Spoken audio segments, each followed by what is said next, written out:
Hi guys, welcome back to Cynthia's Crossings. Christelle Anderson, end of life doula here. Um, I just wanted to talk about hospice. I haven't forgotten you guys, and I want to give you a little something while I'm out at the beach still. So, hospice. I want you to be very careful when you're choosing a hospice. I want you to ask around and find out which hospices people in your areas have been most happy with, because not all hospices are the same. There's some questions you need to ask. First of all, hospice was started as a nonprofit model in England by a woman that was a physician, a social worker, and a nurse. Amazingly. Anyway, it was the most beautiful holistic model. And then it came to our country in the 80s and 90s, and Medicare, Medicare took over in the early 90s, late 80s, and then it became a reimbursable expense instead of a nonprofit for all people. So it became available to the masses, but it became regulated and the quality went way down. Now, hospice nurses are amazing, wonderful people, but due to Medicare reimbursement guidelines, only a family gets about 1 hour a week with their hospice nurse for a visit in their home. Families are doing 98% of the care. They do not know how to do this care. Most people haven't taken care of a dying person before, and although the hospice person is there to educate them and support them in every way, it's simply impossible when the nurse has only an hour a week to do this. So that's where the gap is.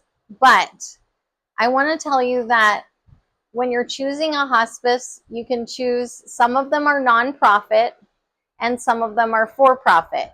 You want to pick the nonprofit most of the time, because how hospice works is the hospice agency gets a flat fee per month reimbursed to them for the care of any hospice patient they have. So what's best for a profit company is keep as much money as possible, provide as few services as possible. So that's what's best for them. And so they're going to not generously give you home health aides and things like that, where when you're in hospice, you qualify for home health aides and support, but due to that reimbursement issue and for-profit model of wanting to keep as much of that flat fee as possible, they're not going to readily give that to you.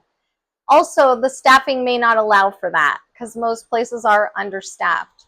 In Pensacola, Florida, out of all the people I've talked to, the name that keeps coming up is Vitas Hospice as one that people are highly satisfied with. Now, with hospice, you've got a social worker, a chaplain, a volunteer, a case manager, an admissions nurse, and a physician. So you have a whole team. So it may not seem like you're only being cared for 1 hour a week. You've got a team that comes in your home. What I do as an end-of-life doula, I am not reimbursable by insurance. I am a private pay situation.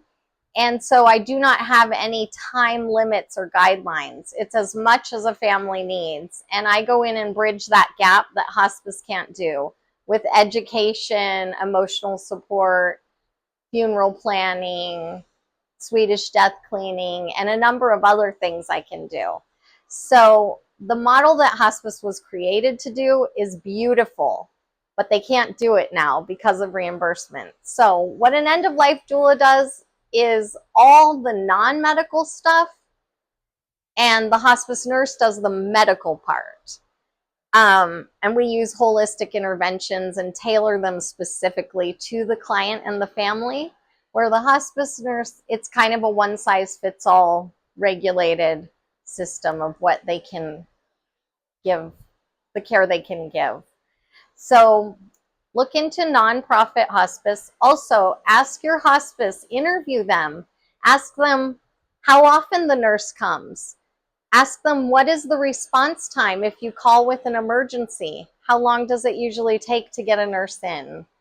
Ask them what adjunct therapies they add, like Reiki, massage, any music therapy, pet therapy. Certain hospices may have different things they offer. So before you choose, go ahead and think about those questions. I hope this helps, and I hope you have a great day. And sending love to you from Pensacola Beach.